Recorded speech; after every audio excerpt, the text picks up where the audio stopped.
বার্ষি রুটি দিয়ে এবং সসেজ দিয়ে আজকে আরও একটি মজাদার রেসিপি আপনাদের সাথে শেয়ার করব।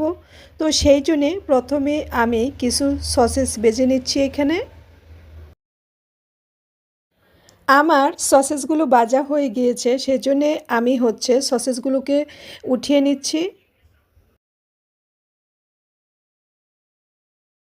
এখন আমি বার্ষি রুটি দিয়ে মজাদার একটা রেসিপি করে নিচ্ছি।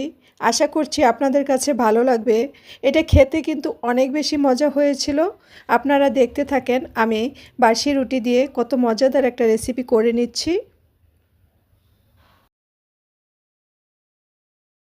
আমরা যখন ইউটিউবে এবং ফেসবুকে ভিডিওগুলো ছাড়ি, তখন দেখা গিয়েছে আমাদের মাথার ভিতরে সবসময় চিন্তা থাকে নতুন কিছু দেখানো যায় কি না, আমরা যেন এরকম কিছু দেখাতে পারি আপনাদের কাছে, যেন তুলে ধরতে পারি আর কি, যেন আপনাদেরও উপকার হয়।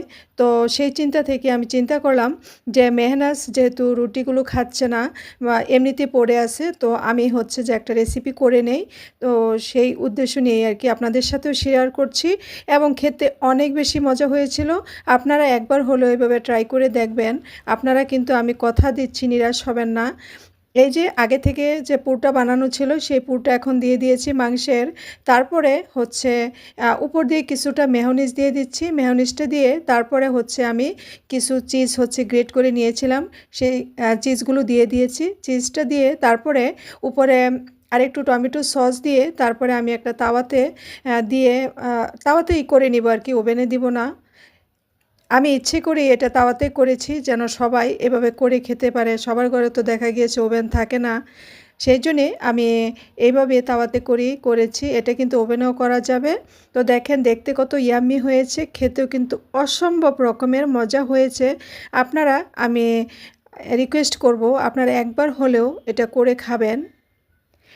এটার মধ্যে দেখা গিয়েছে সসেস আছে, তারপরে মাংসের পুর আছে, তারপরে চিজ আছে, সব মিলিয়ে মজাদার, একদম অনেক মজা হয়েছে রেসিপিটা।